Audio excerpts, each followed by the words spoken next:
Bienvenidas y bienvenidos a Futbolera, su podcast de cabecera sobre fútbol femenil. Yo soy Futbolera y hoy es martes de podcast, así que les preparo un episodio para platicarles un poco del panorama global respecto a este deporte que nos encanta, porque aunque hemos estado platicando de varios temas relacionados con la pandemia, que si los sueldos, que si las pérdidas, que si los contratos y todo ese relajo, quise enfocarme en platicarles el lado oscuro del fútbol.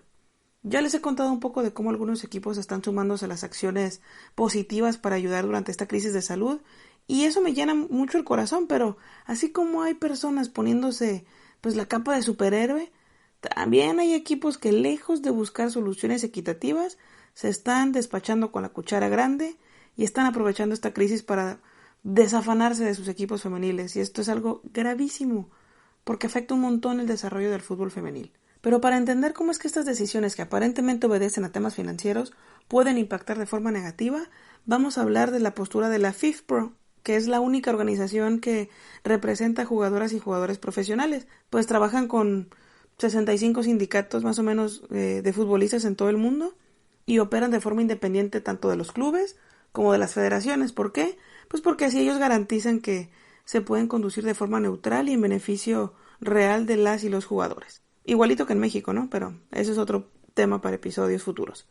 Dicho lo anterior, la FIFPro emitió un documento hace unos días donde señala que el sector más afectado y que incluso podría poner en riesgo su continuidad es, redoble de tambores, el fútbol femenil. ¿Por qué? Por lo que ya les he platicado durante varios episodios de Futbolera. El fútbol femenil desafortunadamente ha ido por la vida dando tumbos y nadando contracorriente. Los salarios bajos, las ligas femeniles que no tienen tanta jerarquía, falta de oportunidades equitativas, los empresarios que no invierten tanta lana en los equipos de mujeres. Bueno, hasta los patrocinios suelen ser irregulares, no hay una constante tampoco en ese tema. Y eso no es todo. A esta lista se agregan otras situaciones que ya existían en el fútbol femenil y que durante esta crisis de salud, lo único que sucede es que se agravan por la fragilidad del tema. Por ejemplo, hay ligas donde los contratos son verbales, o sea, eso y el pinky promise que haces con tu amiga del kinder es lo mismo, o que los contratos sean por un año. Pienso que es por este temor de las directivas a que sus jugadoras se embaracen, y eso es total y absolutamente discriminatorio, o que no tengan seguros médicos, o cobertura para lesiones, o que no hay garantía en temas laborales, y tampoco un mecanismo básico de protección para que las jugadoras se puedan cuidar. Todo esto es el combo perfecto para que las futbolistas que de por sí ya estaban en condiciones desfavorables, puedan perder su única fuente de ingreso. Y alrededor del mundo esto ya es una realidad. Agárrense del asiento, acomódense los audífonos porque ahorita van a escuchar las barbaridades que están pasando a nivel internacional. Primero vamos a hablar de Perú. El Club Universitario de Deportes, que es uno de los equipos más importantes, tengo entendido, de Perú, anunció la desvinculación de sus trabajadores que no sean personal necesario. Y adivinen quiénes también iban incluidas en ese rubro, las futbolistas. Así lo anunció Cindy Novoa, futbolista del equipo femenil, que aparte, este equipo también son las actuales campeonas y se encuentran clasificadas a la Copa Libertadores. La capitana anunció en su cuenta de Twitter que entendían la situación difícil que estaban pasando y que de alguna manera apoyaban esta situación. No sé, me dejó muchas dudas. Pero a mí lo que más me llama la atención es que las canteras y las reservas no profesionales de ese equipo siguen entrenando normal. Y al parecer van a seguir recibiendo sus sueldos reducidos, pero al final sueldos. Y yo sé que aquí no se trata de determinar quiénes son más importantes que otros, porque ya sé que van a jugar la vieja confiable de lo que no generan y ya. A mí la lógica me diría que los dos equipos profesionales tendrían que tener prioridad, ¿no? Entonces, desvincular al equipo profesional femenil, ¿de dónde sale? Porque también hay que decir que los directivos del fútbol en Perú resultaron todas unas fichitas, porque en algunos equipos incluso se aprovecharon de la situación para despedir a todos los jugadores y cuerpo técnico por la crisis sanitaria y de repente ¡pum!, les dejaron de pagar. Por otro lado, el Santa Fe de Colombia también se sumó a la polémica cuando anunciaron que iban a suspender los contratos de las integrantes de sus equipos femeniles, contrario al acuerdo de reducción de salarios que tenían para el equipo varonil, porque se supone que les suspendieron contratos, pero de buena onda, les van a dar un auxilio vital que les ayude a cubrir el mínimo mientras se supera esta situación. ¡Ah, caray! Pues eso sí que está raro, ¿no? Porque acuérdense que la mayoría de los equipos El sueldo no les alcanza ni para lo básico. ¿De dónde sacan que ese auxilio las va a sacar de broncas? Incluso la alcaldesa de Bogotá, Claudia López, declaró que era absolutamente injustificable que hicieran acuerdos para mantener las condiciones salariales de los jugadores y en cambio suspendieran los contratos de los equipos femeninos, y exhortó al Santa Fe a recapacitar y cambiar lo que aseguró que era una inaceptable discriminación. Por su parte, la capitana del equipo, Gabriela Huertas, informó que los contratos se cumplirán en su totalidad, pero que solo se suspendieron. Ah, bueno, entonces no hay bronca que no les paguen, o sea, ¿cómo? Me causa mucha inquietud porque otra vez están poniendo a las jugadoras en una situación vulnerable, mientras a los varones pues nada más les reducen una parte de su sueldo, que ese también sería otro tema. No estoy diciendo que esté bien, pero ya les he explicado en episodios anteriores que la reducción de sueldos es algo inevitable y que es una situación que se tiene que platicar entre directiva y jugadores. No es una decisión que se tiene que tomar o que se pueda tomar unilateralmente. Y en este caso, muchos equipos femeniles están sufriendo estas reducciones o suspensiones de sus contratos sin que se les tome en cuenta. Por su parte, el equipo Millonarios ya había formalizado un vínculo contractual el pasado 9 de marzo con su equipo femenil, y a los días, o sea, no pasó ni una semana, le habló a sus jugadoras para que fueran a firmar por mutuo acuerdo la terminación de su contrato. Paola Sánchez, que es una jugadora colombiana que llegó como refuerzo al equipo para esa temporada, declaró que efectivamente les hicieron firmar esa finalización por mutuo acuerdo y que ella sinceramente esperaba que nada más les redujeran el sueldo a la mitad o que hablaran de alguna otra medida que no fuera en la suspensión de su contrato. Aunque ella sigue entrenando a distancia junto con sus demás compañeras, al parecer el equipo les prometió que en cuanto todo se regularice las va a volver a contratar. ¿Cómo ven? O sea, te contrato, después te obligo a que firmes para que ya no te tenga que pagar, pero ya que pase todo el relajo, cáele, regresas y ahora sí tan amigos como siempre. Oye, perdón, pero pues eso no se hace, eso aquí en mi rancho se conoce como no tener madre, perdón. Y siguiendo en este tema del fútbol femenil en Colombia, la DIMAYOR, que es la liga profesional en ese país, pidió apoyo a la presidencia de la República para un crédito en lo que la liga, el torneo y la copa están suspendidas. Pero adivinen de quiénes se olvidaron otra vez. Así es, 10 puntos para el Ravenclaw, se olvidaron del fútbol femenil. Y se pone peor. Jorge Enrique Vélez, presidente de la DIMAYOR, fue cuestionado sobre la situación contractual de las jugadoras. ¿Y qué creen que dijo? Que ellos van a velar por las que tengan contrato. Si no, que se rasquen. Porque como los contratos apenas iban a firmar durante la primera semana de abril y la liga se suspendió antes, pues no tenía por qué haber contratos firmados con jugadoras y con la pena. The audacity, o sea, no hay nada que hacer porque legalmente no se puede, pero se fijan cómo cuando les conviene son muy apegados a las normas, muy derechitos, muy de el deber ser y demás, pero cuando no, pues les dan la vuelta y se hacen pato con eso de que les paguen a las jugadoras profesionales lo mínimo para poderse mantener. Ah, no, ahí se les olvidó, ahí no leyeron el reglamento. Pero es que esto no se ha acabado, no. Acompáñenme a seguir escuchando estas tristes historias. El Atlético de Madrid anunció también una reducción del 70% en su equipo femenil, varonil y la categoría B. Sin embargo, Charlín Corral señaló que era un tema delicado porque el equipo femenil no percibe tanto como los varones. Eso ya lo sabíamos, pero también señaló que aunque ella ya tiene varios años en España y ha podido ahorrar por ahí un dinerín, sabe que la situación de sobrevivir con el sueldo íntegro del club es una realidad para jugadoras que se mantienen solas o que mantienen a sus familias o a sus papás, y mencionó que esto no va a poder sostenerse por tanto tiempo y tiene toda la razón. Quizá en su caso el vivir sola en España y demás, puede estar en una posición de privilegio en comparación con otras, pero la mayoría de las atletas están viviendo unas semanas complicadísimas que seguramente se van a agravar si esto se extiende. El mismo caso pasa para el Barcelona, que también hizo una reducción similar en sueldos en sus plantillas, y aunque no se ha informado qué tan involucradas estuvieron ellas en esta decisión, se dice que no fueron tomadas en cuenta en las negociaciones, y si esto es verdad, sería un golpe terrible a la estabilidad financiera de muchas de ellas, que de por sí no reciben los ingresos suficientes para poder vivir con comodidad, y muchas cuentan con otras fuentes de ingreso que seguramente también se vieron mermadas por toda esta situación, y esto las pone en una situación delicada. Y mi México mágico no se queda atrás. Varios clubes están operando desde la oscuridad. Mientras solo algunos han anunciado las medidas tomadas y han dejado dentro de sus gastos fijos a los equipos femeniles, parece que otros andan jugando a las escondidas porque no se han asomado, no han salido a decir esta boca es mía. Los únicos que han emitido posturas claras al respecto son Pachuca, León, Gallos, Rayadas y América. Ellos desde el principio fueron muy claros en su postura de mantener el 100% de los sueldos de la categoría femenil. Chivas, Atlas y Santos anunciaron que iban a diferir sus pagos, pero no especificaron si esto incluía a las mujeres. Los demás equipos hasta el momento no se han manifestado. Yo creo que habría que hablarles para decirles, pues que qué onda, ¿no? Estamos viviendo una situación atípica, pero pues sí se agradecería que dieran un poco de claridad sobre este tema tan importante y tan relevante para el fútbol femenil de nuestro país. Y aprovechando esa oscuridad, también se anunció la desaparición de la Liga de Ascenso, que aunque eso es tema de la rama varonil, lo traigo a colación porque impactó negativamente en los equipos femeniles que ya estaban formados y que esperaban que pues en esa liga se vieran cristalizados los sueños de muchas jugadoras de poder tener oportunidad para jugar en primera división.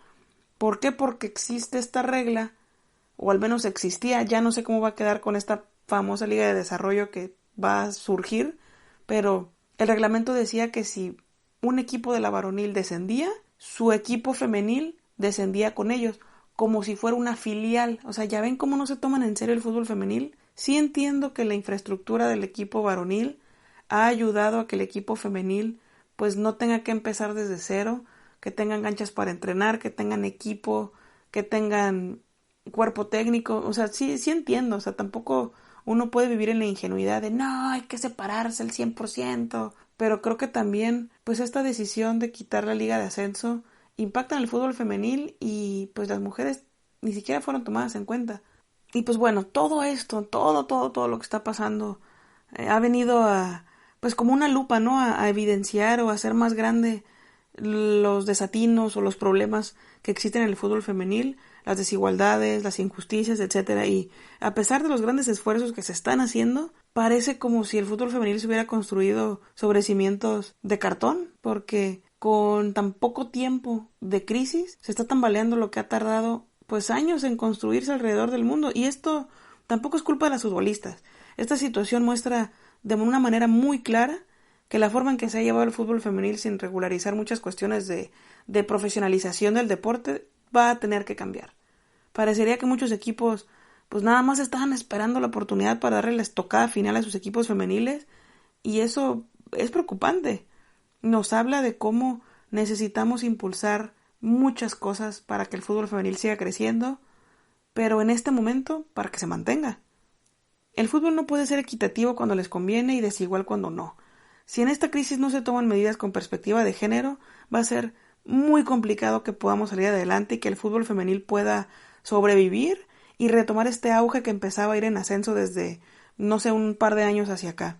Es muy importante ser solidarios, empáticos con la situación de las futbolistas por todo lo que ya les mencioné, pero sobre todo, pues no ser hijos de la fregada y andar ahí aprovechándose de la situación para lavarse las manos y luego salir con su es que fíjese que por la pandemia no nos daban las cuentas y pues las mujeres nomás son un gasto. Porque pareciera que así fue para muchos equipos. Por eso les voy a explicar algunas medidas que, de acuerdo con la FIFPro, se podrían implementar para garantizar el futuro del fútbol femenil y aprovechar precisamente estos puntos fuertes que se pueden rescatar. Primero, pues está el fútbol femenil como esta manera de aportar valor al deporte, porque lejos de ser un costo operativo, el fútbol femenil pues ha ayudado mucho a darle dirección y un enfoque social y sostenible al deporte. Es por eso que, en lugar de invertir menos, este sería el momento de invertir más porque puede ser ese diferenciador para que haya entornos en los que pues se valore más a las deportistas. Segundo, aprovechar que el fútbol femenil está creciendo. Cada vez hay más estadios llenos, hay más espectadores, hay más interés en que se transmitan los partidos y en este contexto pues tendría que empezarse a buscar que los equipos femeniles tengan una manera de desarrollar o de explotar pues esta situación. ¿Cómo?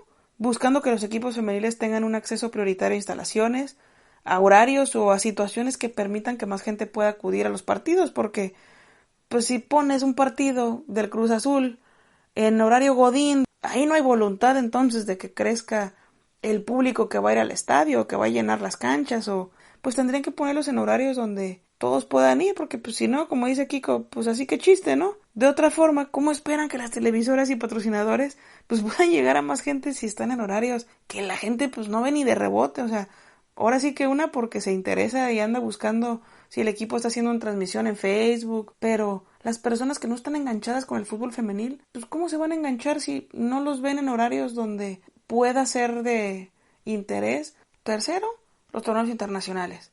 El Mundial, los Juegos Olímpicos, la Champions, le han dado visibilidad al deporte femenil y por lo tanto, pues las selecciones y las ligas como que ya empiezan a ver el potencial del dinero en esta ecuación. Porque así que digas vamos a apoyar a las mujeres, pues no, la lana es la lana, acuérdense, el fútbol fuera de las pasiones que nos mueven es un negocio. Entonces, ¿qué es lo que están viendo los clubes y las selecciones? Si tienes patrocinios, derechos de transmisión o modelos de negocio para estos juegos que pueden llegar a muchísimas personas, pues sería una decisión excelente invertirle para que estas competencias no desaparezcan y esto genere cada vez más atención. No le encuentro el fallo a esta ecuación.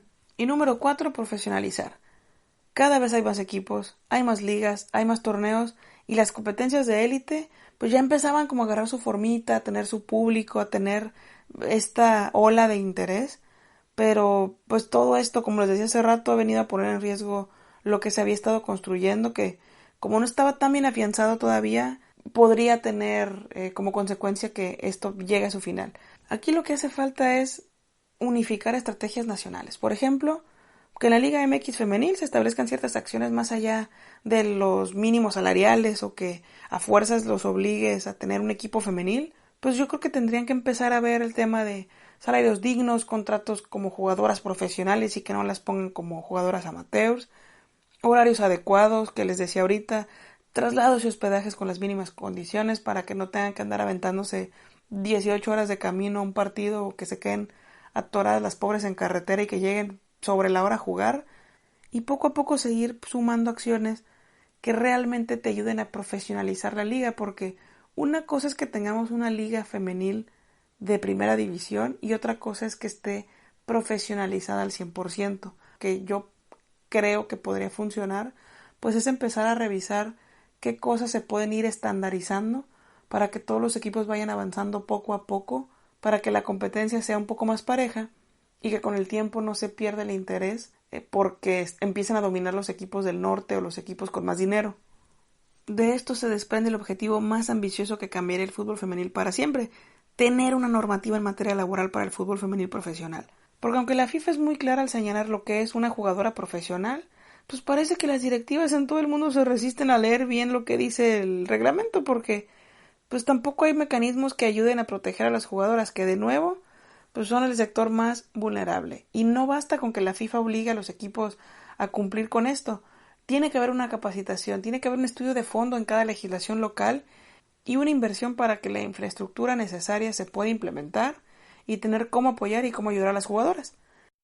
Si queremos que las cosas cambien, debemos empezar a exigir las condiciones adecuadas para las jugadoras. Tenemos pues que darle eco a las voces que exigen y a quienes desde adentro viven día a día las injusticias y desigualdades. Tenemos que seguir creando espacios para que las jugadoras puedan hablar, puedan alzar la voz, se manifiesten y al final como afición pues nos va a tocar respaldarlas. La situación actual ha sacado lo mejor de las personas, se los decía al principio, y confirmo que también lo peor. Ojalá que todo esto sirva para que se replanteen muchas cosas que pasan en la industria del fútbol, sobre todo aquí en México, y que las ligas femeniles poco a poco sigan ganando pues ese terreno que les pertenece y que se realicen los cambios laborales que tanto hacen falta en este deporte. Por el momento eso es todo, no se pierdan el próximo episodio, va a estar muy relacionado con este, vamos a seguir hablando sobre pues mecanismos laborales que hacen falta, nada aburrido, va a ser un poquito más fluido, tampoco quiero que los episodios se conviertan ni en clases de derecho, ni en mi voz quejándose durante 15 minutos seguidos de las desigualdades que pues ya todos las conocemos, pero sí es muy importante darles eco a todos estos temas para que pues se puedan difundir, que nosotros como afición pues también juguemos nuestro papel de exigir. Y aunque yo sé que los episodios normalmente tienden a ser de 1 hora, al menos en general los demás podcasts, me gusta que los episodios de Futbolera son cortitos, me dan la posibilidad de desmenuzar un poquito más algunas cosas que creo que a lo mejor en episodios más largos se podría dar pie a divagar sobre lo mismo. Poco a poco iremos estirando la cuerda para ir haciendo episodios más largos mientras que el contenido sea relevante y mientras a ustedes les interese. Así que déjenme en los comentarios qué quieren escuchar, si les gusta la idea de que sigamos con episodios cortos, si quieren ir poco a poco, si quieren escuchar un episodio largo y si sí, pues de qué tema les gustaría que hablara. Por lo pronto, pues muchas gracias por escucharme. Síganme en Futbolera-3 en Instagram, en Futbolera en Facebook. Díganme qué opinan de todo este relajo y pues aprovechen para pasar a dejar comentarios ahí en las publicaciones. Ahorita tengo el post de las mejores jugadoras en el medio campo de la Liga MX femenil, así que mencionen a su favorita, etiquétenlas y ayúdenme a sacar el top de Futbolera. Cuídense mucho, lávense sus manitas, espero que estén guardaditos en sus casas y pues nos escuchamos el próximo martes. Bye bye.